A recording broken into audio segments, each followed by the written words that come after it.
달빛극장을 찾아주셔서 감사합니다. 오늘도 따뜻한 이야기로 인사드립니다.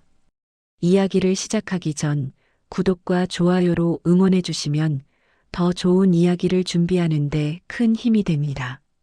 아침 8시 30분, 저는 찻집 문을 열었습니다.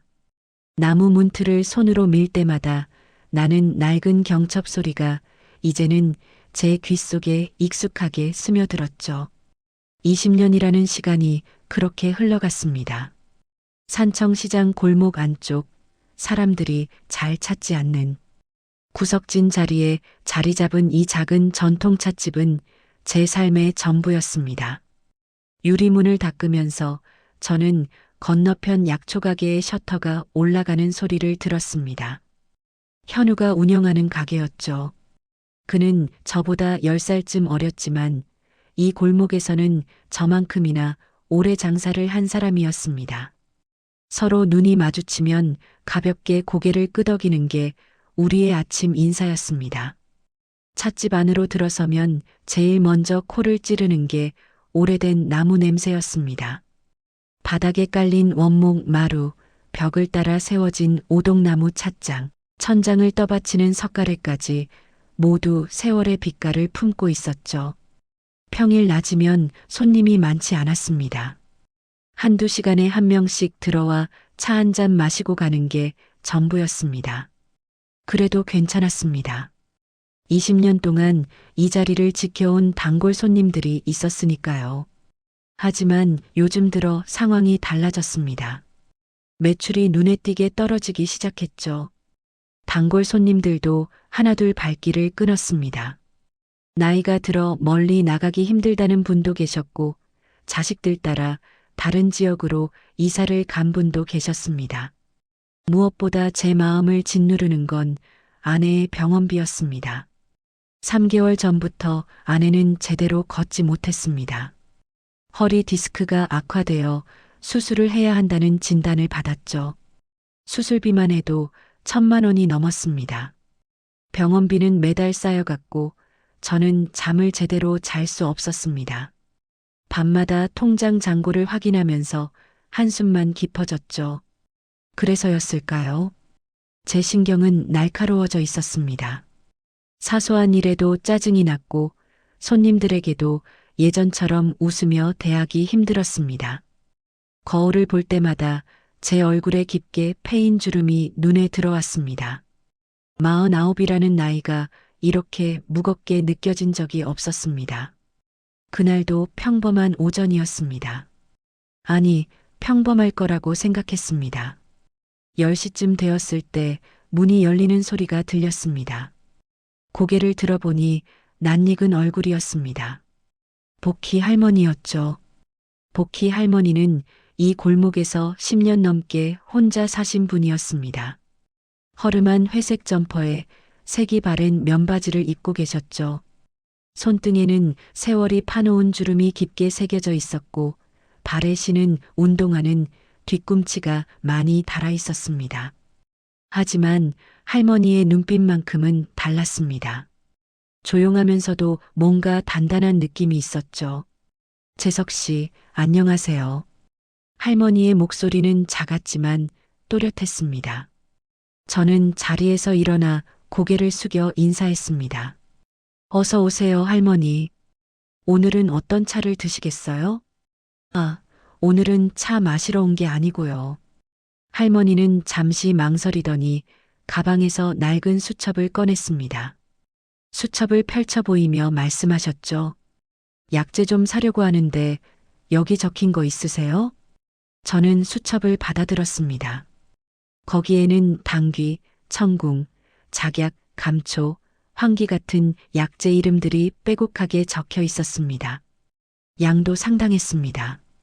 각각 500g씩이었죠. 할머니, 이거 전부 사시려고요? 네, 되면 오늘 가져갈 수 있을까요? 저는 속으로 조금 놀랐습니다.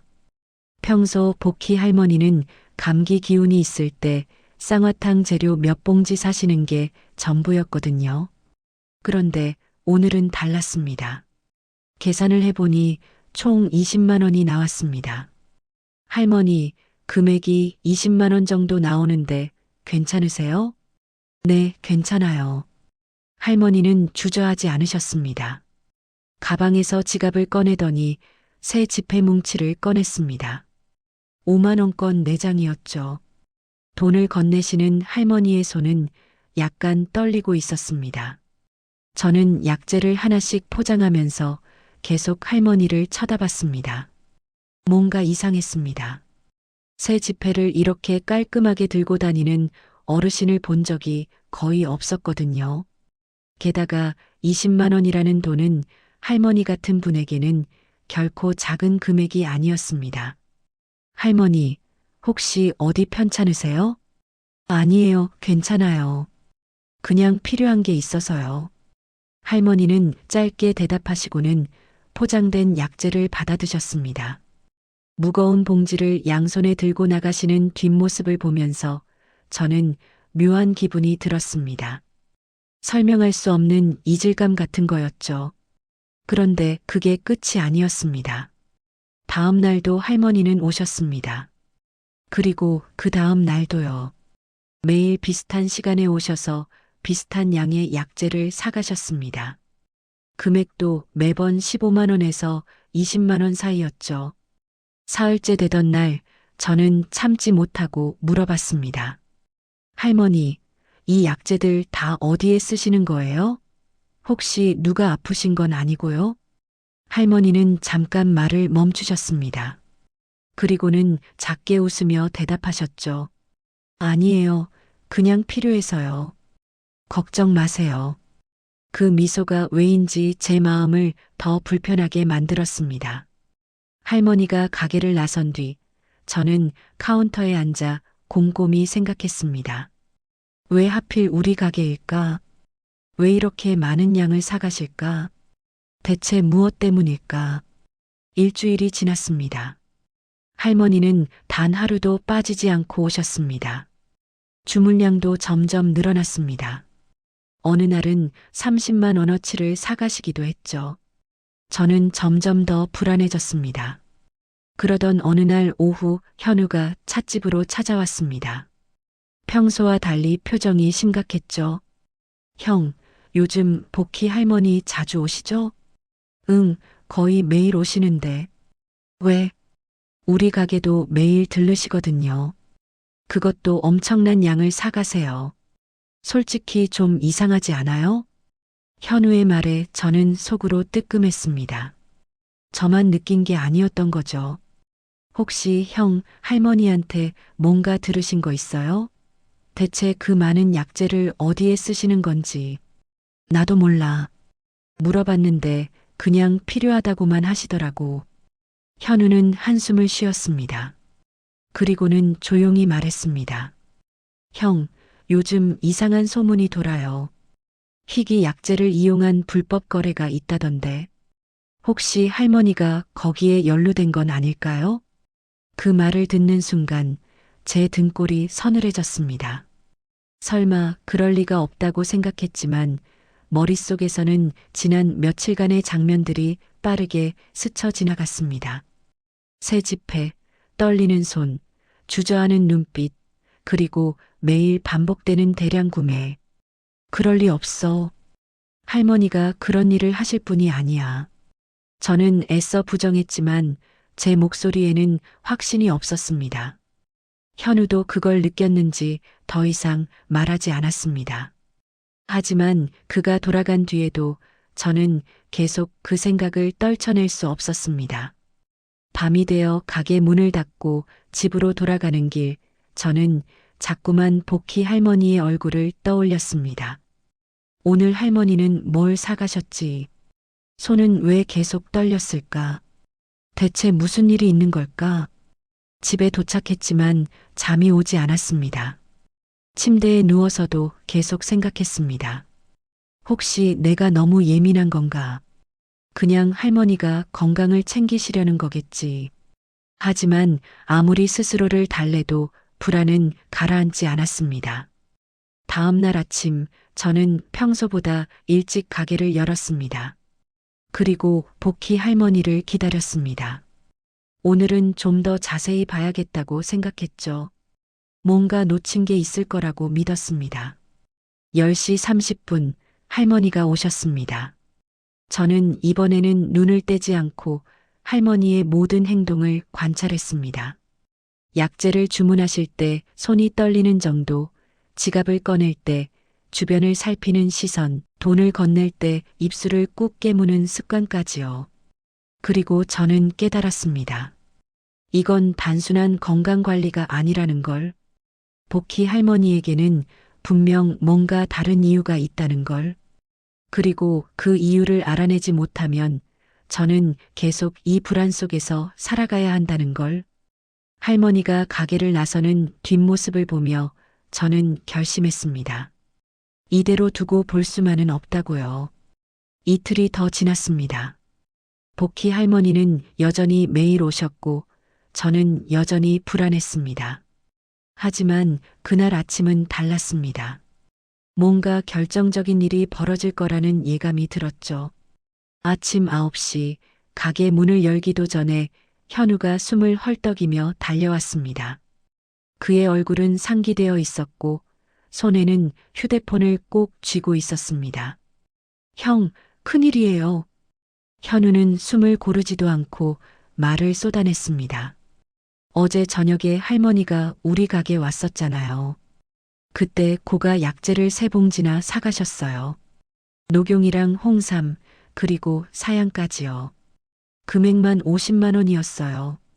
저는 현우의 말에 잠시 말문이 막혔습니다. 50만 원이라니. 그건 할머니가 지금까지 쓴 금액 중 가장 큰 액수였습니다. 할머니가 그렇게 비싼 약재를 사셨다고요? 네, 저도 깜짝 놀랐어요.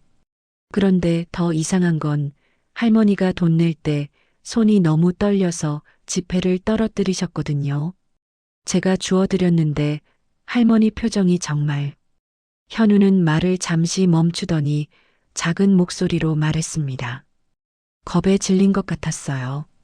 누군가한테 쫓기는 사람처럼요.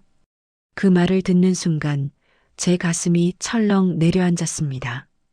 저도 비슷한 느낌을 받았거든요. 할머니가 약재를 살 때마다 뭔가에 쫓기듯 서두르시는 모습을요. 현우가 돌아간 뒤 저는 카운터에 앉아 생각에 잠겼습니다. 그런데 바로 그때 휴대폰이 울렸습니다. 모르는 번호였죠. 전화를 받자 낯선 여성의 목소리가 들려왔습니다. 윤재석 씨 되시나요? 저는 산청구청 사회복지과의 한세영이라고 합니다. 사회복지사라는 말에 저는 자세를 고쳐 앉았습니다. 네, 안녕하세요. 무슨 일이신가요? 장복희 어르신에 관해서 여쭤볼 게 있어서 연락드렸습니다. 혹시 지금 통화 가능하신가요? 제 예감은 틀리지 않았습니다. 복희 할머니에게 정말 뭔가 문제가 있었던 겁니다. 네, 괜찮습니다. 말씀하세요. 최근 장복희 어르신의 소비 패턴을 모니터링하던 중 이상 징후를 발견했습니다. 평소에는 한 달에 10만 원 정도 쓰시던 분이 최근 2주일 사이에 300만 원이 넘는 돈을 쓰셨거든요. 300만 원. 저는 그 금액에 다시 한번 놀랐습니다. 제 가게에서만 100만 원 넘게 쓰셨으니 다른 곳까지 합하면 충분히 가능한 액수였습니다.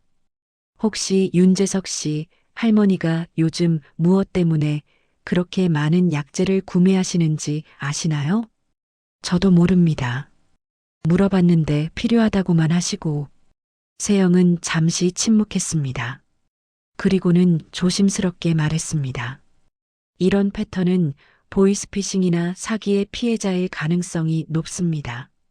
어르신들이 범죄 조직의 협박을 받거나 모르는 사이에 이용당하는 경우가 많거든요. 혹시 할머니가 이상한 전화를 받으시거나 누군가를 만나시는 걸 보신 적 있나요? 저는 머릿속으로 지난 며칠을 떠올렸습니다. 그러자 한 장면이 선명하게 떠올랐습니다. 사흘 전 할머니가 가게에서 계산하실 때 휴대폰이 울렸던 순간이었죠. 아, 그러고 보니 할머니가 가게에서 전화를 받으신 적이 있어요. 낡은 폴더폰이었는데 계속 울렸거든요. 뭐라고 말씀하셨나요? 네, 그러겠습니다. 곧 갈게요.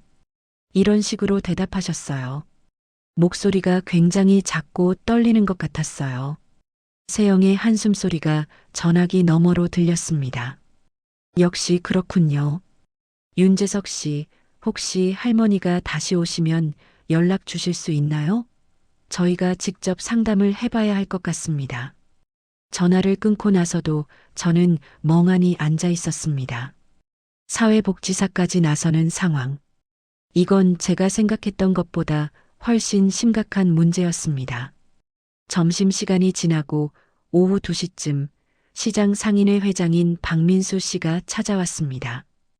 예순이 넘으신 분인데 이 시장에서 30년 넘게 과일 가게를 운영하신 어르신이었죠.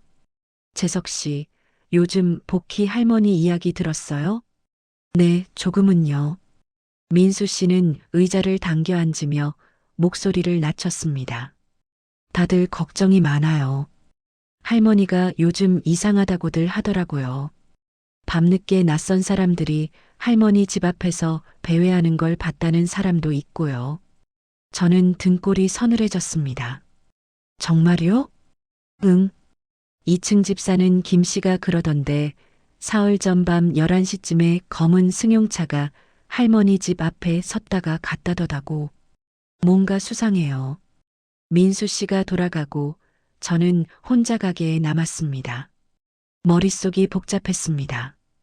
고가 약재 구매, 떨리는 손, 불안한 전화 통화, 밤에 나타나는 검은 차. 이 모든 게 우연일 수는 없었습니다. 그날 저녁 6시 복희 할머니가 오셨습니다. 평소보다 늦은 시간이었죠. 할머니의 얼굴은 창백했고 눈 밑에는 다크서클이 깊게 자리 잡고 있었습니다. 할머니, 괜찮으세요? 안색이 안 좋아 보이시는데요. 아, 괜찮아요. 그냥 좀 피곤해서요. 할머니는 억지로 웃으셨지만 그 미소는 금방 사라졌습니다. 그리고는 또다시 약재 목록을 꺼내셨죠. 오늘도 이거 좀 주세요. 목록을 보니 이번에도 30만 원어치가 넘었습니다. 저는 포장을 하면서 계속 할머니를 관찰했습니다. 할머니는 자꾸 시계를 보셨습니다. 무언가를 기다리는 것 같았죠. 계산을 하는 도중 할머니의 휴대폰이 또 울렸습니다. 할머니는 화들짝 놀라며 전화를 받으셨습니다. 네. 지금 준비하고 있어요. 네, 알겠습니다. 할머니의 목소리는 떨렸습니다. 전화를 끊으신 할머니의 손은 심하게 떨리고 있었습니다. 지폐를 꺼내실 때 2번이나 바닥에 떨어뜨리셨죠. 할머니, 혹시 무슨 일 있으세요? 제가 도와드릴 게 있으면. 할머니는 고개를 저으셨습니다. 괜찮아요. 걱정 마세요. 하지만 할머니의 눈빛은 그렇지 않았습니다. 거기에는 두려움이 가득했습니다. 누군가에게 쫓기는 사람의 눈빛이었죠. 할머니가 무거운 봉지를 들고 나가시는 모습을 보며 저는 결심했습니다. 더 이상 가만히 있을 수 없다고요. 그날 밤 저는 현우에게 전화를 걸었습니다. 현우야, 내일 시간 돼? 왜요, 형? 복희 할머니 집에 가봐야 할 것 같아. 뭔가 확인해야 할 게 있어. 현우는 잠시 망설이더니 대답했습니다. 알겠어요. 내일 오전에 만나요. 다음 날 아침 저는 일찍 일어났습니다. 잠을 거의 자지 못했죠. 머릿속에는 온통 복희 할머니 생각뿐이었습니다. 9시에 현우와 만났습니다. 우리는 할머니 집으로 향했습니다. 할머니 집은 시장에서 10분 정도 걸어가야 하는 곳에 있었습니다. 오래된 단층 집이었습니다. 담벼락은 페인트가 벗겨져 있었고 대문은 녹슬어 있었죠. 하지만 마당은 깨끗하게 정리되어 있었습니다. 할머니 계세요? 저는 대문 앞에서 소리쳤습니다. 하지만 대답이 없었습니다. 현우가 주변을 둘러보다가 말했습니다. 형, 저기 좀 보세요. 현우가 가리킨 곳을 보니 마당 한쪽에 커다란 건조기가 보였습니다. 업소용으로 쓰는 것 같았죠. 그 옆에는 대형 냉장고도 있었습니다. 저건 뭐죠? 할머니가 혼자 사시는데 저렇게 큰 기계가 왜 필요한 거예요? 저도 이상했습니다. 뭔가 심상치 않은 느낌이 들었죠. 들어가 봐야 할 것 같은데. 바로 그때였습니다. 집안에서 인기척이 들렸습니다. 누군가 걷는 소리였죠. 저는 재빨리 현우의 팔을 잡고 대문 밖으로 나왔습니다. 일단 나가요. 나중에 다시 와야겠어요. 우리는 서둘러 그곳을 빠져나왔습니다. 가슴이 두근거렸습니다. 뭔가 엄청난 걸 보게 될 것 같은 예감이 들었거든요. 그날 오후 시장에는 소문이 퍼졌습니다. 복희 할머니가 약재 밀거래 조직과 연루되어 있을 거라는 소문이었죠. 상인들은 수군거렸고 불안은 점점 커졌습니다. 저는 가게에 앉아 모든 걸 정리해 봤습니다. 대량 약재 구매, 불안한 통화, 밤에 나타나는 검은 차, 그리고 집에 있던 이상한 기계들. 이 모든 게 하나로 연결되는 것 같았습니다. 하지만 한 가지는 확실했습니다. 복희 할머니는 분명 무언가에 휘말려 있었고 그건 결코 단순한 문제가 아니었습니다. 저는 이제 선택해야 했습니다. 모른 척하고 넘어갈 것인가 아니면 끝까지 진실을 밝혀낼 것인가. 그날 밤 저는 오랫동안 잠들지 못했습니다. 사흘이 지났습니다. 그동안 저는 복희 할머니를 계속 관찰했습니다. 하지만 할머니는 여전히 아무 말도 하지 않으셨죠. 매일 같은 시간에 오셔서 약재를 사가시고 전화를 받으면 떨리는 목소리로 대답하시는 게 전부였습니다. 저는 점점 더 답답해졌습니다. 이대로는 안 되겠다는 생각이 들었죠. 그래서 결심했습니다. 할머니를 직접 따라가 보기로요. 그날은 목요일이었습니다. 할머니가 오후 4시쯤 가게에 오셔서 약재를 사가셨습니다. 평소보다 많은 양이었죠. 저는 재빨리 가게 문을 닫고 할머니의 뒤를 따라갔습니다. 할머니는 무거운 봉지 2개를 들고 천천히 걸어가셨습니다. 등이 굽은 채로 힘겹게 한 걸음씩 떼시는 모습이 안쓰러웠습니다. 저는 충분한 거리를 두고 조심스럽게 따라갔죠. 10분쯤 걸었을까요? 할머니는 익숙한 길목에 있는 집 앞에서 멈췄습니다. 사흘 전 현우와 함께 왔던 바로 그 집이었습니다. 할머니는 주변을 살피더니 서둘러 대문 안으로 들어가셨습니다. 저는 담벼락 뒤에 숨어서 기다렸습니다. 가슴이 두근거렸죠. 10분쯤 지났을 때 저는 조용히 담벼락에 다가갔습니다. 마당이 살짝 보이는 틈새로 안을 들여다봤습니다. 그리고 저는 숨이 멎을 것 같았습니다. 마당 한가운데 커다란 업소용 건조기가 돌아가고 있었습니다. 그 옆에는 대형 냉장고가 2대나 놓여 있었고요. 건조기 앞에는 약재를 담은 플라스틱 상자들이 줄지어 있었습니다. 적어도 20개는 넘어 보였죠. 할머니는 방금 사온 약재를 꺼내 건조기에 넣고 계셨습니다. 손놀림이 익숙했습니다. 마치 오랫동안 해온 일처럼요. 저는 더 자세히 보려고 담을 타고 올라갔습니다. 그때 마당 한쪽에 쌓인 빈 약재병들이 눈에 들어왔습니다. 유리병, 플라스틱통, 비닐봉지까지 온갖 종류였죠. 적어도 50개는 넘어 보였습니다. 저는 등골이 서늘해졌습니다. 이건 개인이 쓸 양이 아니었습니다. 누군가에게 납품하는 게 분명했죠. 그때 집 뒤편 창고 문이 열렸습니다. 할머니가 안으로 들어가시는 게 보였습니다. 저는 숨을 죽이고 지켜봤습니다. 잠시 후 할머니가 나오셨습니다. 손에는 낡은 공책을 들고 계셨죠. 할머니는 마당 평상에 앉아 공책을 펼쳤습니다. 그리고 뭔가를 적기 시작하셨습니다. 저는 더 가까이 다가가고 싶었습니다.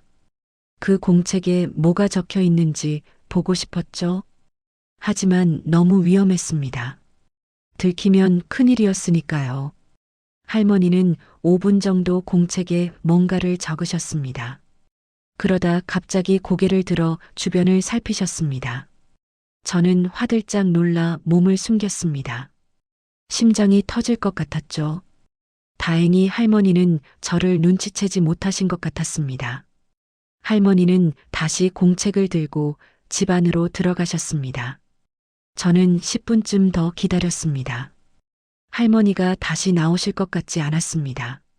저는 조심스럽게 담을 넘어 마당으로 들어갔습니다. 가슴이 미친 듯이 뛰었습니다. 손이 떨렸고 입이 바짝 말랐죠. 하지만 저는 계속 앞으로 나아갔습니다. 진실을 알아야 했으니까요. 창고 문은 열려 있었습니다. 저는 안을 들여다봤습니다. 그리고 또다시 충격을 받았습니다. 창고 안에는 정리된 약재 상자들이 가득했습니다. 각 상자마다 라벨이 붙어 있었죠. 거기에는 날짜와 무게, 그리고 알 수 없는 기호들이 적혀 있었습니다. 한쪽 벽에는 선반이 있었습니다. 거기에는 온도계와 습도계, 그리고 저울이 놓여 있었습니다. 마치 작은 공장 같았죠.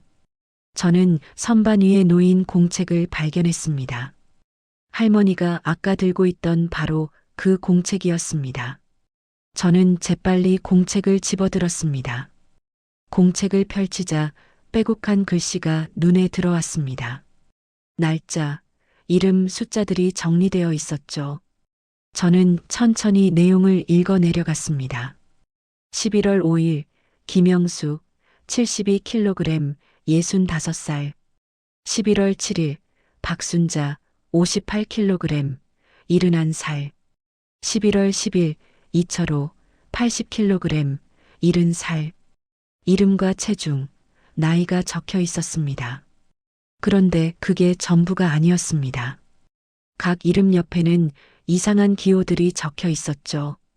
동그라미, 세모, X 표시 같은 것들이었습니다. 저는 온몸에 소름이 돋았습니다. 이건 도대체 뭘까요? 왜 할머니는 사람들의 이름과 체중, 나이를 적어 놓으신 걸까요? 순간 끔찍한 생각이 머리를 스쳤습니다. 혹시 이게 약재 불법 유통과 관련된 명단은 아닐까? 할머니가 이 사람들에게 약재를 납품하시는 건 아닐까? 아니면 더 나쁜 거라면요? 혹시 이 사람들이 범죄 조직의 표적은 아닐까? 할머니가 노인들의 정보를 빼내서 조직에 넘기는 건 아닐까? 저는 머리가 복잡해졌습니다. 생각하면 할수록 끔찍했습니다. 저는 재빨리 휴대폰을 꺼내 공책 내용을 사진으로 찍었습니다. 바로 그때였습니다. 뒤에서 인기척이 들렸습니다. 저는 깜짝 놀라 고개를 돌렸습니다. 창고 입구에 누군가의 그림자가 비쳤습니다. 키가 작고 등이 굽은 실루엣이었죠. 복희 할머니였습니다. 저는 숨이 턱 막혔습니다. 들켰습니다. 이제 어떻게 해야 할까요? 하지만 이상했습니다. 할머니는 창고 안으로 들어오지 않으셨습니다. 그냥 입구에 서서 가만히 계셨죠. 마치 저를 기다리시는 것 같았습니다. 저는 용기를 내서 밖으로 나갔습니다. 할머니와 눈이 마주쳤습니다. 할머니의 얼굴에는 놀람도 없었고 화도 없었습니다. 그저 깊은 피로만이 가득했죠. 할머니, 죄송합니다. 저는 그냥. 할머니는 고개를 저으셨습니다. 괜찮아요. 언젠가는 들킬 줄 알았어요. 할머니의 목소리는 지쳐 있었습니다. 저는 뭐라고 말해야 할지 몰랐습니다. 할머니, 도대체 무슨 일이세요? 왜 이렇게 많은 약재를 사시는 거예요? 저 공책은 또 뭐고요? 할머니는 한참을 말없이 서 계시다가 천천히 입을 여셨습니다. 재석 씨, 당신이 생각하는 게 맞을지도 몰라요. 나는 지금 뭔가 잘못된 일에 휘말려 있어요. 저는 숨이 멎는 것 같았습니다. 할머니가 직접 인정하셨습니다. 하지만 내가 선택한 건 아니에요. 나는 어쩔 수 없었어요. 할머니의 눈에 눈물이 고였습니다. 저는 뭐라고 말해야 할지 몰랐습니다. 재석 씨, 부탁이에요. 아직은 아무한테도 말하지 말아줘요. 조금만 시간을 주세요. 제발. 할머니는 떨리는 목소리로 말씀하셨습니다. 저는 고개를 끄덕일 수밖에 없었습니다. 저는 할머니 집을 빠져나왔습니다. 다리가 후들거렸습니다. 머릿속은 온통 할머니 생각뿐이었죠. 집으로 돌아가는 길, 저는 계속 생각했습니다. 할머니가 정말 범죄에 연루되신 걸까요? 아니면 누군가에게 협박을 받고 계신 걸까요?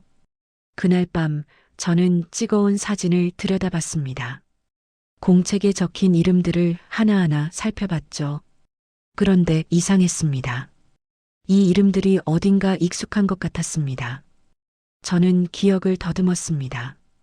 그리고 깨달았습니다. 이 사람들은 모두 이 동네에 사는 독거노인들이었습니다.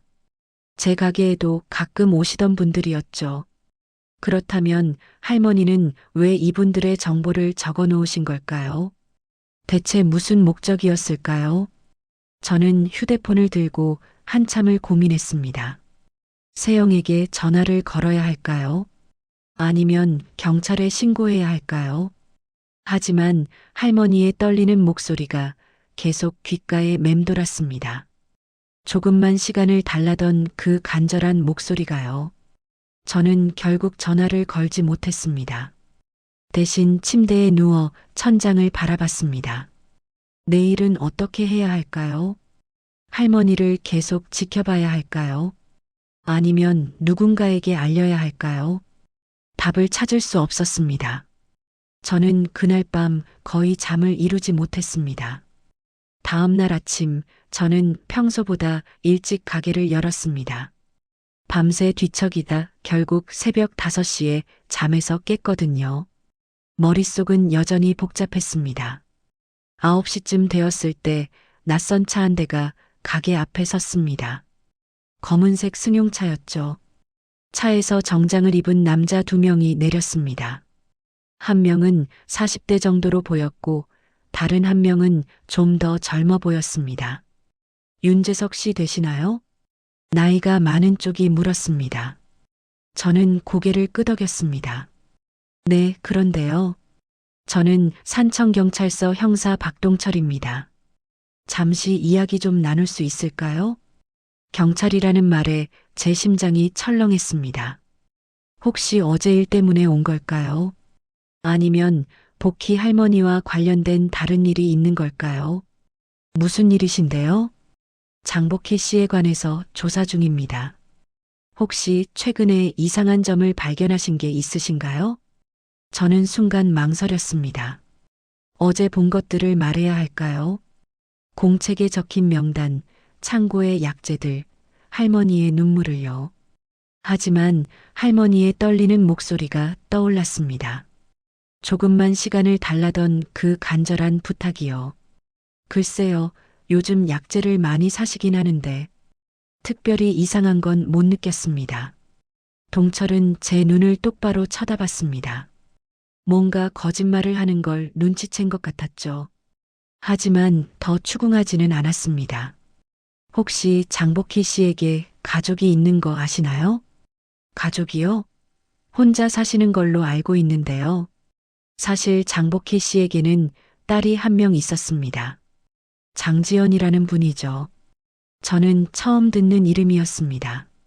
10년 넘게 이 동네에 살았지만 할머니에게 딸이 있다는 건 한 번도 들어본 적이 없었거든요. 딸이 있으셨어요? 지금은 어디 계신데요? 동철의 표정이 어두워졌습니다. 3년 전에 돌아가셨습니다. 교통사고였죠. 저는 충격을 받았습니다. 할머니에게 그런 아픔이 있었다니요. 지연 씨는 초등학교 교사였습니다. 학생들한테 인기가 많았고 동네 봉사활동도 열심히 하셨다고 하더군요. 평판이 아주 좋으셨던 분이에요. 동철은 잠시 말을 멈췄다가 계속했습니다. 그런데 문제는 장복희 씨가 최근 들어 이상한 행동을 보이기 시작했다는 겁니다.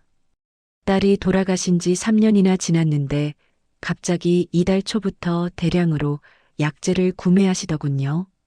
저는 숨을 삼켰습니다. 이달 초라면 제가 처음 이상함을 느낀 시점과 정확히 일치했습니다. 혹시 장복희 씨가 누군가와 통화하는 걸 보신 적 있나요? 아니면 낯선 사람을 만나는 걸 목격하신 적은요? 저는 할머니가 전화를 받을 때마다 떨던 모습을 떠올렸습니다. 네, 그러겠습니다. 곧 갈게요. 라고 대답하시던 그 불안한 목소리를요. 가끔 전화를 받으시는 걸 봤습니다. 근데 표정이 많이 불안해 보이셨어요. 그렇군요. 저희도 그 부분을 조사하고 있습니다. 동철은 명함을 꺼내 건넸습니다. 혹시 또 이상한 점을 발견하시면 연락 주세요. 이건 장복희 씨를 위한 일이기도 합니다. 경찰이 떠나고 나서 저는 한동안 멍하니 서 있었습니다. 장지연이라는 이름이 머릿속에서 맴돌았습니다. 할머니의 딸이었다니요. 그것도 3년 전에 세상을 떠났다니요. 저는 갑자기 궁금해졌습니다. 지연은 어떤 사람이었을까요? 왜 동네 사람들은 아무도 그분에 대해 얘기하지 않았을까요? 점심시간이 지나고 오후 2시쯤 저는 가게를 잠시 비우고 동네 초등학교로 향했습니다. 지연이 근무했던 학교였죠. 학교는 시장에서 15분 정도 걸어가야 하는 곳에 있었습니다. 오래된 건물이었지만 단정하게 관리되어 있었습니다. 교무실에 들어가자 한 선생님이 맞아주셨습니다. 40대 정도 되어 보이는 여자 선생님이었죠. 무슨 일로 오셨어요? 장지연 선생님에 대해 여쭤보려고 왔습니다. 선생님의 얼굴이 환해졌습니다. 아, 지연 선생님이요. 정말 좋은 분이셨죠. 지금도 아이들이 가끔 그리워해요. 저는 조심스럽게 물었습니다. 어떤 분이셨는지 좀 더 자세히 들을 수 있을까요? 선생님은 의자를 권하며 이야기를 시작했습니다. 지연 선생님은 정말 헌신적인 분이셨어요. 학생들을 자기 자식처럼 아꼈죠. 특히 형편이 어려운 아이들을 많이 도와주셨어요. 어떻게요? 자기 돈으로 학용품을 사주기도 하고 방과 후에 무료로 공부를 가르쳐 주기도 하셨어요. 주말에는 독거노인 분들을 찾아뵙고 봉사활동도 하셨고요. 저는 가슴이 먹먹해졌습니다. 지연은 정말 따뜻한 사람이었나 봅니다. 그런데 왜 그렇게 갑자기 돌아가신 거예요? 선생님의 표정이 어두워졌습니다. 퇴근하시다가 교통사고를 당하셨어요. 비 오는 날이었는데 차가 미끄러져서 그 자리에서 돌아가셨죠. 선생님은 눈물을 글썽이며 말을 이었습니다. 장례식 때 복희 할머니를 처음 뵀어요. 완전히 넋이 나가신 상태였죠. 딸을 잃은 어머니의 슬픔이 얼마나 큰지 보는 제가 다 가슴이 찢어지는 것 같았어요. 저는 숨을 깊게 들이마셨습니다. 그래서 할머니가 그렇게 힘들어 하셨던 거군요. 혹시 지연 선생님이 남기신 물건 같은 게 있나요? 선생님은 잠시 생각하더니 고개를 끄덕였습니다. 사물함에 아직 몇 가지 남아 있어요. 할머니께 드리려고 했는데 할머니가 학교에 오시는 걸 너무 힘들어 하셔서 선생님은 사물함을 열어 상자 하나를 꺼냈습니다. 작은 종이박스였죠. 저는 조심스럽게 상자를 열었습니다. 안에는 사진 몇 장과 수첩, 그리고 편지 봉투 하나가 들어 있었습니다. 사진을 보니 젊은 여자 선생님이 아이들과 웃으며 찍은 모습이었습니다. 환하게 웃는 얼굴이 정말 행복해 보였죠. 저는 수첩을 펼쳤습니다. 거기에는 지연의 필기가 빼곡하게 적혀 있었습니다. 대부분 학생들에 관한 기록이었지만 뒤쪽에는 다른 내용도 있었습니다. 독거 어르신 차 나눔 행사 계획, 재료 준비 목록 대추, 생강, 계피, 황기, 당귀. 매주 토요일 오전 10시 경로당 방문. 건강 상담 및 약재차 제공. 저는 숨이 멎는 것 같았습니다. 약재 목록이었습니다. 그것도 할머니가 최근 사시던 약재들과 정확히 일치했죠. 이게 뭐예요? 선생님이 설명했습니다. 아, 그거요. 지연 선생님이 준비하시던 프로젝트예요. 동네 독거노인 분들께 무료로 건강차를 나눠드리려고 하셨죠. 근데 사고가 나는 바람에 실행하지 못하셨어요. 저는 온몸에 전율이 흘렀습니다. 그렇다면 복희 할머니가 약재를 사신 이유는 이거였을까요? 딸이 하지 못한 일을 대신 하시려고요. 하지만 여전히 의문이 남았습니다. 그렇다면 왜 할머니는 그렇게 불안해 하셨을까요? 왜 떨리는 손으로 전화를 받으셨을까요? 왜 창고에 그렇게 많은 약재를 쌓아두셨을까요? 저는 선생님께 감사 인사를 하고 학교를 나섰습니다. 머릿속이 복잡했습니다. 지연의 이야기를 들으니 복희 할머니가 전혀 다른 사람처럼 느껴졌습니다. 범죄자가 아니라 딸을 그리워하는 어머니로요. 나쁜 일을 저지르는 게 아니라 딸의 꿈을 이루려는 사람으로요. 하지만 그렇다면 경찰은 왜 조사를 하는 걸까요? 동네 사람들은 왜 수상하다고 말하는 걸까요? 저는 점점 더 혼란스러워졌습니다. 복희 할머니를 의심해야 할까요? 아니면 지켜드려야 할까요? 그날 저녁 집으로 돌아가는 길, 저는 결심했습니다. 할머니와 직접 이야기를 나눠야 한다고요. 진실이 무엇인지 제대로 알아야 한다고요. 하지만 그 전에 먼저 해야 할 일이 있었습니다. 지연이 남긴 그 편지를 읽어보는 것이었죠. 다음 날 아침 저는 학교에서 받아온 상자를 책상 위에 놓고 한참을 들여다봤습니다. 특히 그 편지 봉투가 신경 쓰였죠. 봉투에는 엄마에게라고 적혀 있었습니다.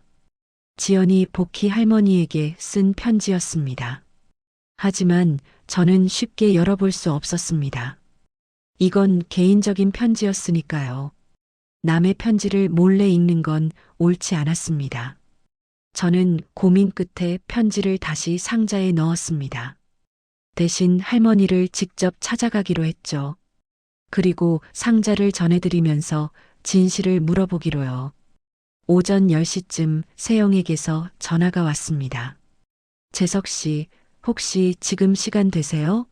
중요한 얘기가 있어서요. 네, 괜찮습니다. 30분 후 세영이 가게로 왔습니다. 그녀의 표정은 심각했습니다. 재석 씨, 큰일이에요. 구청에서 장복희 할머니 계좌 조회를 했는데 이상한 게 발견됐어요. 무슨 일인데요? 지난달 10일에 할머니 계좌로 거액이 입금됐어요. 정확히는 5천만 원이요.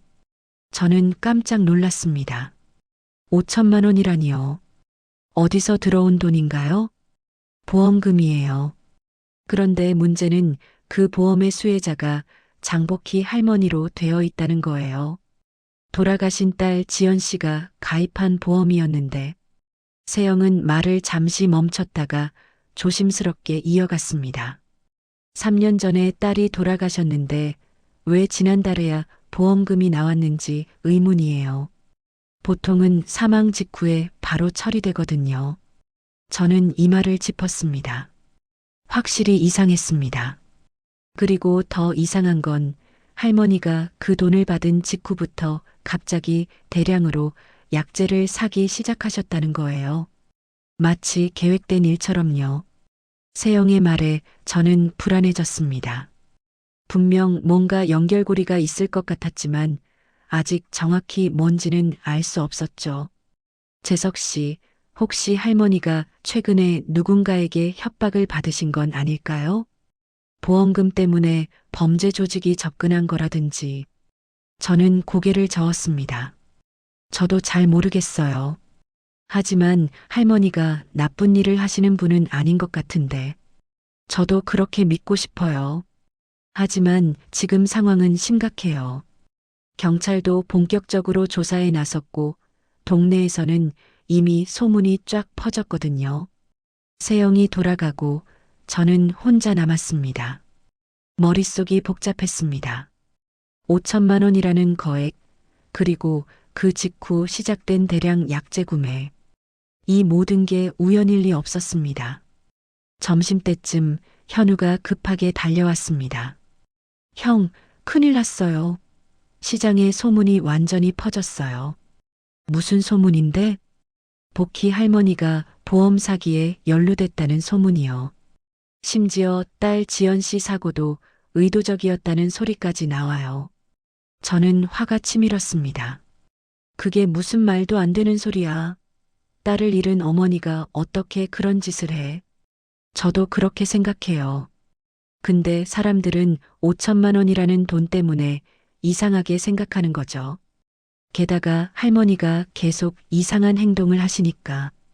현우의 말이 맞았습니다. 아무리 생각해도 할머니의 행동은 수상해 보였으니까요. 오후 2시 상인회장 민수 씨가 다시 찾아왔습니다. 이번엔 다른 상인 몇 명도 함께였죠. 재석 씨, 우리 진지하게 얘기 좀 해야겠어요. 민수 씨의 목소리는 단호했습니다. 복희 할머니 문제 말이에요. 이제 더 이상 모른 척할 수 없어요. 우리 시장 이미지에도 안 좋은 영향을 미치고 있다고요. 그게 무슨 말씀이세요? 손님들이 벌써 수군거리기 시작했어요. 우리 시장에서 뭔가 이상한 거래가 일어나고 있다고요. 이러다가는 장사에도 타격이 올 거예요. 다른 상인 한 명이 거들었습니다. 맞아요. 우리도 할머니를 의심하고 싶지 않지만 지금 상황이 너무 심각하잖아요. 경찰한테 제대로 신고해야 하는 거 아니에요? 저는 답답했습니다. 하지만 아직 확실한 증거가 없잖아요. 할머니가 정말 나쁜 일을 하셨다는 증거요? 5천만 원이라는 거액을 받고 그 돈으로 이상한 약재 거래를 하는 게 증거 아니에요? 상인들의 목소리는 점점 높아졌습니다. 저는 그들을 설득할 말을 찾을 수 없었습니다. 저녁 6시 복희 할머니가 가게로 오셨습니다. 할머니의 얼굴은 더욱 헬쑥해져 있었고 눈 밑에 다크서클은 더 짙어져 있었습니다. 할머니, 괜찮으세요? 할머니는 고개를 끄덕였지만 눈빛은 불안으로 가득했습니다. 오늘도 약재 좀 주세요. 할머니가 목록을 건네려는 순간 밖에서 소란스러운 소리가 들렸습니다. 몇몇 상인들이 가게 앞에 모여 있었고 할머니를 노려보고 있었죠. 할머니는 그들을 보더니 몸을 움찔했습니다. 손에 든 목록이 바닥에 떨어졌습니다. 할머니, 걱정 마세요. 제가 바로 그때 할머니가 갑자기 비틀거리며 쓰러졌습니다. 저는 재빨리 할머니를 붙잡았습니다. 할머니, 정신 차리세요. 하지만 할머니는 의식을 잃으셨습니다. 저는 급하게 119에 전화를 걸었습니다. 구급차가 도착했고 저는 할머니와 함께 병원으로 향했습니다. 구급차 안에서 할머니의 손을 잡았습니다. 주름진 손은 차갑고 축축했죠. 응급실에서 의사가 나왔습니다. 과로와 스트레스가 심각합니다. 혈압도 많이 올라가 있고요. 당분간 안정을 취하셔야 해요. 저는 안도의 한숨을 쉬었습니다. 다행히 큰 문제는 아니었습니다. 1시간쯤 지나 할머니가 의식을 되찾으셨습니다. 저는 병실로 들어가 할머니 곁에 앉았습니다. 할머니, 이제 그만 말씀해 주세요. 대체 무슨 일이 있으신 거예요? 할머니는 천장을 바라보다가 천천히 입을 여셨습니다. 재석 씨, 미안해요. 당신한테 폐를 끼쳐서. 괜찮아요. 그것보다 할머니가 왜 이렇게 힘드신지 알고 싶어요. 할머니의 눈에 눈물이 고였습니다. 지연이가, 내 딸 지연이가 남긴 게 있어요. 알고 있어요. 독거 어르신들을 위한 차 나눔 행사 계획이죠? 할머니는 놀란 표정으로 저를 바라봤습니다. 어떻게 알았어요? 학교에 다녀왔어요. 지연 선생님 이야기 많이 들었습니다. 할머니는 눈물을 흘리기 시작했습니다. 지연이는 정말 착한 아이였어요. 항상 남을 먼저 생각하는. 그런데 내가 그 아이를 제대로 지켜주지 못했어요. 할머니 잘못이 아니에요. 아니에요. 내 잘못이에요. 지연이가 사고 나던 날 나는 아프다고 누워 있었거든요. 지연이가 나를 병원에 데려가려고 차를 몰다가 그렇게 할머니는 더 이상 말을 잇지 못했습니다. 흐느끼기만 했죠. 저는 가슴이 미어지는 것 같았습니다. 할머니는 3년 동안 그 죄책감을 안고 살아오셨던 겁니다. 그래서 지연이가 하려던 일을 내가 해야겠다고 생각했어요. 지연이를 위해서라도 그게 내가 할 수 있는 유일한 속죄니까. 할머니는 떨리는 손으로 제 손을 잡았습니다. 재석 씨, 나는 나쁜 사람 아니에요. 정말이에요. 그냥 딸이 하지 못한 일을 마무리하고 싶은 것 뿐이에요. 저는 고개를 끄덕였습니다. 이제야 모든 게 이해됐습니다. 할머니가 약재를 사신 이유, 불안해하시던 이유, 모든 게요. 하지만 한 가지는 여전히 의문이었습니다. 왜 할머니는 그렇게 서두르셨을까요? 왜 혼자서 모든 걸 감당하려 하셨을까요? 그리고 그 5천만 원은 정말 보험금이 맞는 걸까요? 저는 할머니에게 더 물어보고 싶었지만 할머니는 이미 지쳐서 다시 잠드셨습니다. 병원을 나서며 저는 결심했습니다. 할머니를 도와드려야 한다고요. 그리고 이 모든 오해를 풀어야 한다고요. 하지만 어떻게 해야 할지는 아직 몰랐습니다. 다음 날 아침 저는 일찍 병원으로 향했습니다. 복희 할머니께 꼭 확인해야 할 게 있었거든요. 학교에서 가져온 상자, 특히 그 편지를요. 병실에 도착하니 할머니는 이미 깨어 계셨습니다. 창밖을 바라보고 계시는 모습이 쓸쓸해 보였죠. 할머니, 안녕하세요. 할머니는 고개를 돌려 저를 보셨습니다. 어젯밤보다 안색이 조금 나아 보였습니다. 재석 씨, 이렇게 또 와줘서 고마워요. 저는 의자를 당겨 앉으며 가방에서 상자를 꺼냈습니다. 할머니, 이거 학교에서 받아왔어요. 지연 선생님 물건이에요. 할머니의 눈이 커졌습니다. 떨리는 손으로 상자를 받아드셨죠. 이게 지연이 거예요? 네. 선생님이 보관하고 계셨는데 할머니께 드리라고 주셨어요. 할머니는 조심스럽게 상자를 열었습니다. 사진들을 보시더니 눈물이 주르륵 흘러내렸습니다. 우리 지연이 정말 행복해 보이네요. 저는 말없이 지켜봤습니다. 할머니는 한참 동안 사진들을 들여다보셨습니다. 그때 할머니가 봉투를 발견하셨습니다. 엄마에게라고 적힌 그 편지였죠. 이건 내 이름이네요. 할머니는 떨리는 손으로 봉투를 열었습니다. 안에서 편지지 2장이 나왔습니다. 할머니는 천천히 편지를 읽기 시작하셨습니다. 저는 조용히 기다렸습니다. 할머니의 얼굴에는 여러 감정이 스쳐 지나갔습니다. 그리움, 슬픔, 그리고 놀람이었죠. 한참 후 할머니가 편지를 내려놓으셨습니다. 눈물로 범벅이 된 얼굴로 저를 바라보셨습니다. 재석 씨, 지연이가 이런 계획을 세워놨었어요. 독거 어르신 차 나눔 행사요? 할머니는 고개를 끄덕이셨습니다. 근데 그것만이 아니에요. 지연이는 내가 나중에 혼자 외롭지 않도록 많은 걸 준비해 놨더라고요. 할머니는 편지를 다시 집어들었습니다. 여기 보세요. 지연이가 적어놨어요. 엄마가 이 편지를 읽을 때쯤이면 나는 이미 보험금을 준비해뒀을 거라고. 그 돈으로 엄마가 하고 싶은 일을 하라고. 저는 깜짝 놀랐습니다. 그렇다면 그 5천만 원은 지연이 미리 준비해 둔 거였나요? 지연이는 자기가 언젠가 먼저 갈 수도 있다는 걸 알았나 봐요. 그래서 미리 보험을 들어놨던 거예요. 내가 혼자 남았을 때 쓰라고요. 할머니의 목소리는 떨렸습니다. 그리고 여기 이것도 적혀 있어요. 자기가 하려던 차 나눔 행사를 엄마가 대신 해줬으면 좋겠다고.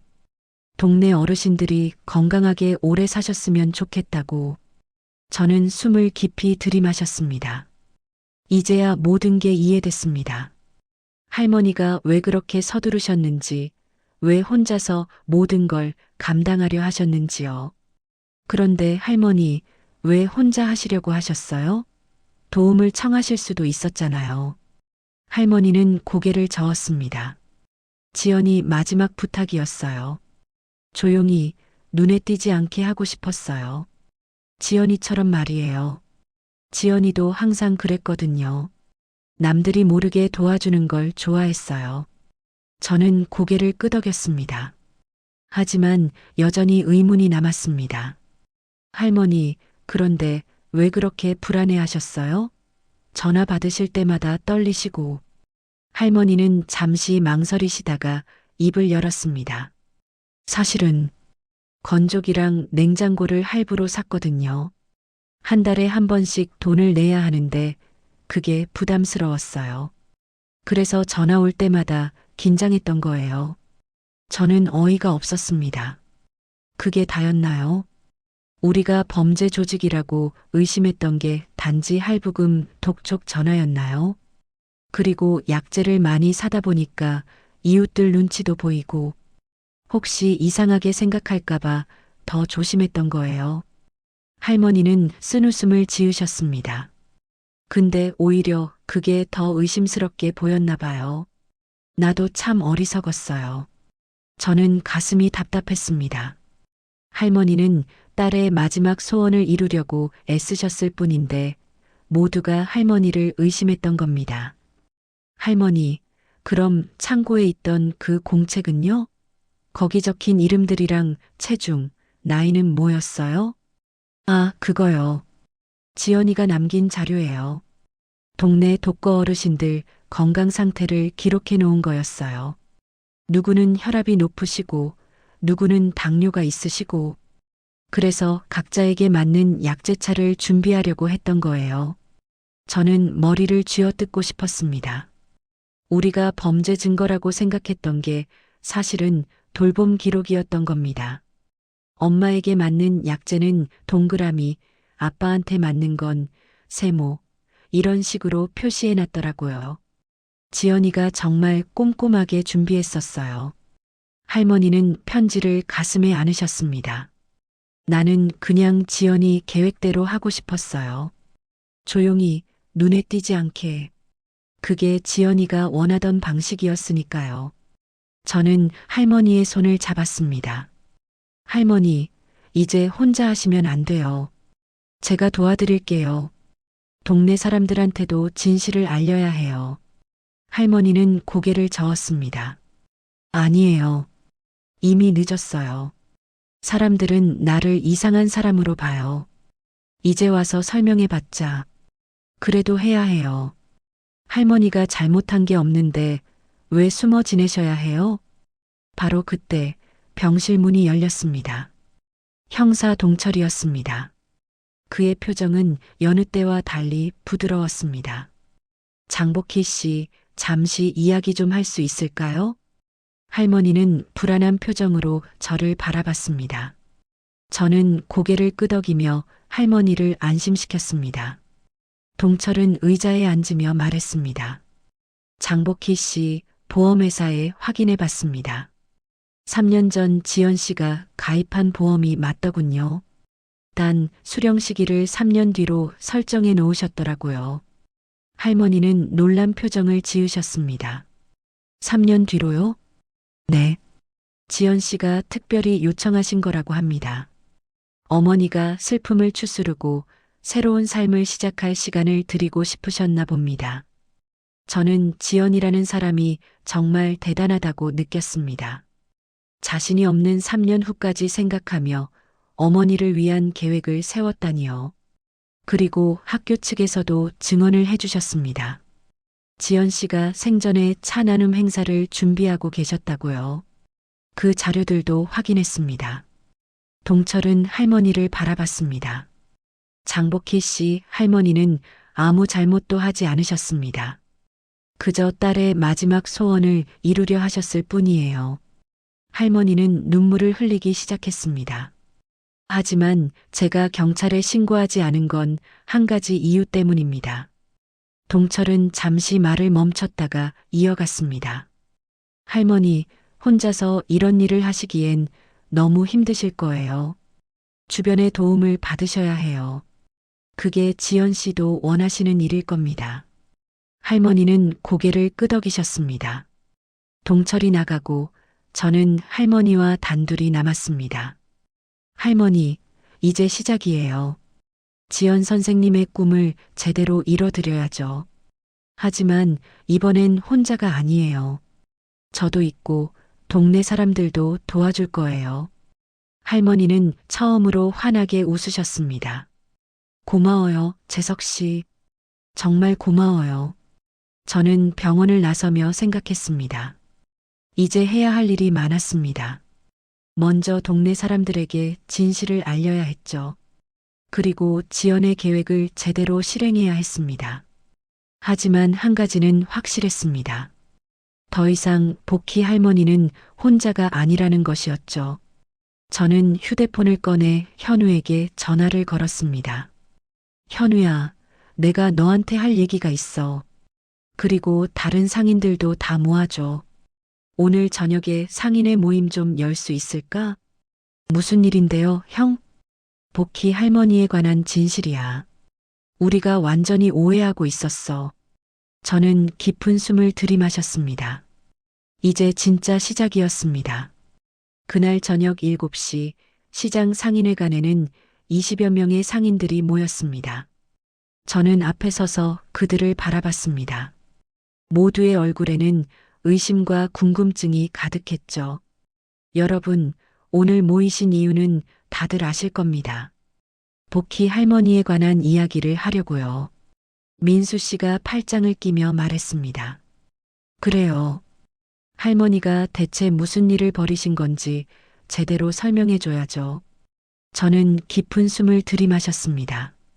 여러분이 생각하시는 것과는 완전히 다릅니다. 할머니는 범죄에 연루되신 게 아니에요. 그럼 뭔데요? 5천만 원이라는 거액을 받고 그 돈으로 수상한 약재 거래를 한 게 사실이잖아요. 다른 상인이 거들었습니다. 저는 천천히 이야기를 시작했습니다. 여러분, 혹시 장지연 선생님을 기억하시나요? 순간 회관이 조용해졌습니다. 몇몇 분들이 고개를 끄덕였죠. 아, 그 초등학교 선생님. 3년 전에 돌아가신 분 말이에요? 네, 맞습니다. 그분이 바로 복희 할머니의 딸이셨어요. 사람들은 놀란 표정을 지었습니다. 그런데 왜 아무도 몰랐죠? 할머니가 일부러 말씀을 안 하셨어요. 딸을 잃은 슬픔을 혼자 감당하시려고요. 저는 가방에서 지연의 사진을 꺼내 보여드렸습니다. 지연 선생님은 생전에 이 동네 독거 어르신들을 위한 차 나눔 행사를 계획하고 계셨어요. 매주 토요일마다 경로당을 찾아가 건강차를 나눠드리려고요. 저는 지연의 수첩을 펼쳐 보였습니다. 여기 보세요. 어떤 어르신에게는 어떤 약재가 맞는지 혈압이 높으신 분, 당뇨가 있으신 분 다 기록되어 있어요.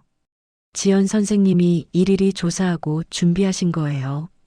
사람들의 표정이 변하기 시작했습니다. 그리고 지연 선생님은 돌아가시기 전에 보험을 하나 들어놓으셨어요.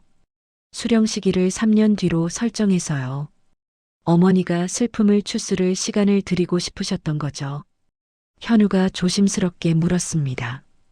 그럼 할머니가 약재를 그렇게 많이 사신 건 지연 선생님이 하지 못한 일을 대신 하시려고 한 거예요. 딸의 마지막 소원을 이루시려고요. 저는 지연의 편지도 보여드렸습니다. 사람들은 조용히 편지를 읽었습니다. 몇몇 분들의 눈가가 붉어졌죠. 할머니는 혼자서 모든 걸 준비하셨어요. 약재를 구입하고 건조하고 포장하고 동네 분들께 나눠드릴 준비를요. 민수 씨가 고개를 숙였습니다. 우리가 완전히 오해했네요. 네. 할머니는 아무 잘못도 하지 않으셨어요. 그저 딸을 사랑하는 어머니의 마음이었을 뿐이에요. 회관은 한동안 침묵에 잠겼습니다. 저는 사람들의 표정을 살폈습니다. 미안함과 부끄러움이 가득했죠. 상인의 총무인 김정혜 씨가 일어섰습니다. 재석 씨, 우리가 할머니한테 어떻게 사과를 드려야 할까요? 사과도 중요하지만 더 중요한 건 할머니를 도와드리는 거예요. 혼자서는 힘드실 거예요. 우리가 함께 해야 해요. 현우가 손을 들었습니다. 저도 돕고 싶어요. 약재 준비는 제가 도울 수 있어요. 정희 씨도 말했습니다. 저는 포장이랑 배달을 도울게요. 하나둘씩 손을 드는 사람들이 늘어났습니다. 저는 가슴이 뭉클해졌습니다. 여러분, 고맙습니다. 우리 함께 지연 선생님의 꿈을 이뤄드려요. 회의를 마치고 집으로 돌아가는 길, 저는 휴대폰으로 할머니께 전화를 걸었습니다. 할머니, 저예요. 좋은 소식이 있어요. 무슨 소식인데요? 상인들이 다 알았어요. 그리고 모두 할머니를 도와드리고 싶다고 하세요. 할머니는 한참 말이 없으시다가 울먹이는 목소리로 대답하셨습니다. 정말 고마워요. 다음 날 아침 저는 일찍 병원에 갔습니다.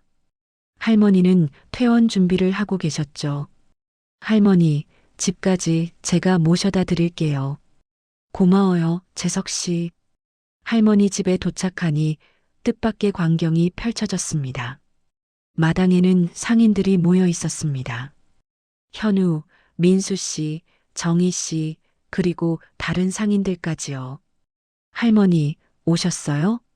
민수 씨가 다가와 깊게 고개를 숙였습니다. 할머니, 정말 죄송합니다. 저희가 할머니를 오해했어요. 다른 상인들도 하나씩 사과했습니다. 할머니는 눈물을 흘리며 손을 내저었습니다. 괜찮아요, 다들. 내가 이상하게 행동해서 그랬던 거예요. 현우가 앞으로 나섰습니다. 할머니, 저희가 도와드리고 싶어요. 지연 선생님이 계획하신 차 나눔 행사요. 혼자 하시면 힘드시잖아요. 할머니는 놀란 표정으로 사람들을 바라봤습니다. 정말 그래도 되나요? 물론이죠. 우리 모두 지연 선생님을 기억해요. 그분이 얼마나 좋은 분이었는지요. 정혜 씨가 말했습니다. 지연 선생님이 우리 아이들을 가르쳐 주셨어요. 정말 열정적이고 따뜻한 분이셨죠. 그분의 꿈을 우리가 함께 이뤄드리고 싶어요. 할머니는 말없이 눈물만 흘렸습니다. 저는 할머니의 어깨를 토닥였습니다. 그날부터 우리는 본격적으로 준비를 시작했습니다. 현우는 약재 선별을 맡았고 저는 포장을 담당했습니다. 정희 씨는 경로당과 연락을 취했죠. 사흘 후 우리는 창고에 모였습니다. 지연이 남긴 자료를 펼쳐놓고 하나하나 확인했습니다. 김영수 어르신은 혈압이 높으시니까 국화차와 결명자차가 좋겠어요. 박순자 할머니는 관절이 안 좋으시니까 생강차에 강황을 조금 넣는 게 어떨까요? 우리는 지연의 기록을 따라 한 분 한 분에게 맞는 차를 준비했습니다. 할머니는 옆에서 지켜보시며 조언을 해주셨죠. 지연이가 이렇게 꼼꼼하게 준비했었구나. 우리 딸이 정말 대단해요. 일주일이 지났습니다. 드디어 첫 번째 차 나눔 행사 날이 왔습니다. 토요일 오전 10시 우리는 경로당 앞에 모였습니다. 경로당 안에는 30여 명의 어르신들이 계셨습니다. 할머니가 앞으로 나가 인사를 드렸습니다. 어르신 여러분, 안녕하세요. 저는 장복희입니다. 할머니의 목소리는 떨렸지만 단단했습니다. 제 딸 지연이가 생전에 여러분께 건강차를 나눠드리고 싶어 했어요. 오늘 그 꿈을 이뤄드리려고 왔습니다.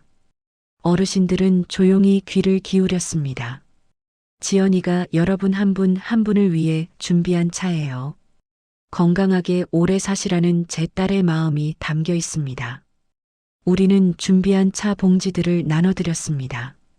각 봉지에는 어르신의 이름과 어떤 효능이 있는지 적힌 쪽지가 붙어 있었죠. 김영수 할머니가 봉지를 받으며 말씀하셨습니다. 아이고, 지연이가 이런 걸 준비했었구나. 그 착한 아이가. 많은 어르신들이 눈물을 흘리셨습니다. 지연을 기억하는 분들이 많으셨죠.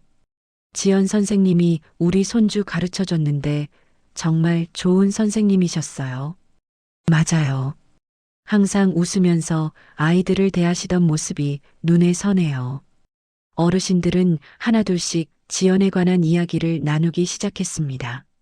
할머니는 조용히 듣고 계셨지만 얼굴에는 미소가 번지고 있었습니다. 행사가 끝나고 우리는 경로당을 나섰습니다. 할머니가 저를 돌아보며 말씀하셨습니다. 재석 씨, 정말 고마워요. 지연이도 분명 기뻐할 거예요. 저는 할머니의 손을 꼭 잡았습니다. 할머니, 이제 시작이에요. 매주 토요일마다 계속할 거예요. 지연 선생님의 꿈처럼요. 할머니는 고개를 끄덕이셨습니다. 그 눈빛에는 이제 더 이상 불안이 없었습니다. 대신 희망이 가득했죠. 우리는 함께 시장으로 돌아왔습니다. 하늘은 맑았고 바람은 따뜻했습니다. 마치 지연이 우리를 축복해 주는 것 같았죠. 그로부터 한 달이 지났습니다. 매주 토요일마다 우리는 경로당을 찾아갔습니다. 처음에는 30명이었던 어르신들이 점점 늘어나 이제는 50명이 넘게 되었죠. 소문이 퍼지면서 이웃 동네에서도 찾아오는 분들이 생겼습니다. 모두 지연의 이야기를 듣고 감동받으신 분들이었습니다. 어느 토요일 아침, 저는 평소처럼 가게 문을 열었습니다. 그런데 뜻밖의 손님이 찾아왔습니다. 30대 정도로 보이는 여자 선생님이었죠.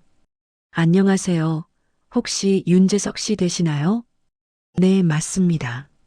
저는 산청초등학교에서 지연 선생님과 함께 근무했던 이수진이라고 해요. 저는 의자를 권했습니다. 수진은 가방에서 두꺼운 파일을 꺼냈습니다. 이게 뭔가요? 지연 선생님이 남기신 자료예요. 사실 학교 사물함에 있던 게 전부가 아니었어요. 수진은 파일을 펼쳤습니다. 안에는 지연이 정리한 자료들이 빼곡하게 들어 있었습니다. 지연 선생님은 차 나눔 행사 외에도 다른 계획들을 세워 놓으셨어요. 독거 어르신들을 위한 반찬 나눔, 무료 건강검진, 문화 프로그램까지요. 저는 놀랐습니다. 지연의 꿈이 우리가 생각했던 것보다 훨씬 컸던 겁니다. 선생님이 얼마나 꼼꼼하게 준비하셨는지 몰라요. 예산 계획, 자원봉사자 모집 방법, 협력기관 연락처까지 다 정리해 놓으셨어요. 수지는 눈가를 훔쳤습니다. 저는 이걸 복희 할머니께 드리고 싶었어요. 하지만 할머니가 너무 힘들어 하실까봐 차마 못 드렸거든요. 그런데 요즘 소문을 듣고 이제는 때가 된 것 같아서 가져왔어요. 저는 파일을 받아들었습니다. 무게가 묵직했습니다. 지연의 마음이 그대로 전해지는 것 같았죠. 고맙습니다, 수진 선생님. 할머니께 잘 전해드릴게요. 그날 오후 저는 복희 할머니 댁을 찾아갔습니다. 마당에서는 현우와 정혜 씨가 다음 주 행사 준비를 하고 있었습니다. 할머니 계세요? 할머니는 집안에서 나오셨습니다. 한 달 전과는 달리 얼굴에 생기가 돌았습니다. 재석 씨 왔어요? 마침 잘 왔네요. 차 한잔 하고 가요. 저는 할머니를 따라 집 안으로 들어갔습니다. 거실 탁자에는 지연의 사진이 놓여 있었습니다. 환하게 웃고 있는 모습이었죠. 할머니, 드릴 게 있어요. 저는 수진이 준 파일을 꺼냈습니다.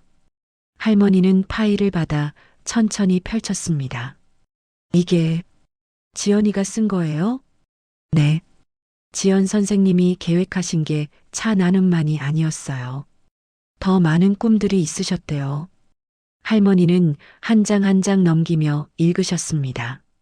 눈물이 뺨을 타고 흘러내렸지만 입가에는 미소가 번지고 있었습니다. 우리 지연이가 이렇게까지 생각했구나. 저는 할머니 옆에 앉았습니다. 할머니, 우리 이것도 함께 해봐요.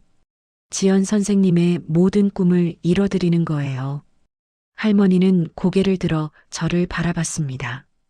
재석 씨, 정말 괜찮을까요? 너무 큰일인데. 혼자 하시면 힘들지만 우리가 함께하면 할 수 있어요. 이미 많은 분들이 도와주고 계시잖아요. 할머니는 한참을 생각하시다가 천천히 고개를 끄덕이셨습니다. 그래요. 해봅시다. 지연이를 위해서라도요. 그날 저녁 우리는 다시 상인회관에 모였습니다. 이번에는 더 많은 사람들이 참석했습니다. 학교 선생님들, 사회복지사 세영, 그리고 경로당 어르신들까지요. 저는 지연의 계획을 하나씩 설명했습니다. 반찬 나눔, 건강검진, 문화 프로그램까지요. 사람들은 진지하게 귀를 기울였습니다. 쉽지 않을 거예요. 돈도 필요하고, 사람도 필요하고, 시간도 많이 걸릴 거예요. 저는 잠시 말을 멈췄다가 이어갔습니다. 하지만 지연 선생님이 그토록 원하셨던 일이에요. 우리 동네 어르신들이 건강하고 행복하게 사시길 바라는 마음이었죠. 민수 씨가 손을 들었습니다. 저는 반찬 나눔을 도울 수 있어요. 우리 가게에서 신선한 재료를 공급하겠습니다. 세영이 말했습니다. 저는 구청에 건강검진 지원을 요청해 볼게요. 분명 도와줄 거예요. 수진 선생님이 일어섰습니다. 저희 학교에서 학생들과 함께 봉사활동을 하면 어떨까요? 아이들한테도 좋은 교육이 될 거예요. 하나둘씩 손을 드는 사람들이 늘어났습니다. 저는 가슴이 벅차올랐습니다. 그날부터 우리는 더 큰 꿈을 향해 나아가기 시작했습니다. 매주 토요일 차 나눔은 계속되었고 한 달에 2번은 반찬 나눔도 시작했습니다. 2달 후 구청의 지원으로 무료 건강검진도 시작되었습니다. 동네 병원들도 협력해 주셨죠. 어르신들은 정기적으로 건강검진을 받으실 수 있게 되었습니다. 3달 후 경로당에서는 매주 수요일 문화 프로그램이 열렸습니다. 노래교실, 그림교실, 컴퓨터 교실까지요. 학생들이 자원봉사로 어르신들을 도와드렸습니다. 그 모든 일의 중심에는 복희 할머니가 계셨습니다. 할머니는 이제 더 이상 외롭지 않으셨습니다. 매일 사람들이 찾아왔고 할머니는 모두를 따뜻하게 맞아주셨죠. 어느 토요일 오후 저는 할머니와 함께 지연의 묘지를 찾았습니다. 산 중턱에 자리한 조용한 곳이었습니다. 할머니는 묘비 앞에 무릎을 꿇고 앉으셨습니다. 지연아, 엄마 왔어. 내가 하고 싶었던 일들, 엄마가 다 하고 있단다. 할머니의 목소리는 떨렸지만 밝았습니다. 혼자서는 못했을 거야. 근데 정말 좋은 사람들이 많이 도와줬어. 재석 씨, 현우 씨, 정희 씨, 수진 선생님. 다들 내 꿈을 응원해주고 있어. 저는 조용히 뒤에 서서 지켜봤습니다. 지연아, 내가 남긴 씨앗이 이렇게 크게 자랐어. 이제 우리 동네는 달라졌단다. 어르신들이 더 건강해지셨고 사람들이 서로를 더 아끼게 됐어. 할머니는 묘비를 쓰다듬으셨습니다. 엄마가 널 지켜주지 못해서 미안했는데 이제는 알 것 같아. 내가 나한테 이런 선물을 남겨준 거구나. 사람들과 함께 사는 법을 알려준 거지. 할머니는 일어서서 저를 돌아보셨습니다. 얼굴에는 평화로운 미소가 가득했습니다. 재석 씨, 고마워요. 당신이 없었으면 나는 여전히 혼자였을 거예요. 아니에요, 할머니. 저야말로 할머니를 통해 많은 걸 배웠어요. 진짜 소중한 게 뭔지요. 우리는 함께 산을 내려왔습니다. 해가 서쪽으로 기울고 있었지만 그 빛은 여전히 따뜻했습니다. 시장으로 돌아오는 길, 저는 생각했습니다. 처음 복희 할머니를 의심했던 그때를요. 얼마나 어리석었는지요. 하지만 그 오해가 있었기에 진실을 알게 되었고, 진실을 알았기에 함께할 수 있었습니다. 지연은 세상을 떠났지만 그녀의 꿈은 살아 숨쉬고 있었습니다. 우리 모두의 마음속에서요. 그날 밤 가게 문을 닫으며 저는 창밖을 바라봤습니다. 거리의 가로등 불빛이 따뜻하게 빛나고 있었습니다. 아내에게 전화를 걸었습니다. 여보, 나야. 오늘 정말 좋은 일이 있었어. 집에 가서 천천히 얘기해 줄게. 전화기 너머로 아내의 웃음소리가 들렸습니다. 저는 미소를 지으며 가게 문을 잠갔습니다. 내일도 또 새로운 하루가 시작될 것입니다. 복희 할머니와 함께, 그리고 우리 모두와 함께요. 지연의 꿈은 계속될 것입니다. 따뜻한 마음들이 모여 만들어낸 작은 기적처럼 말이죠.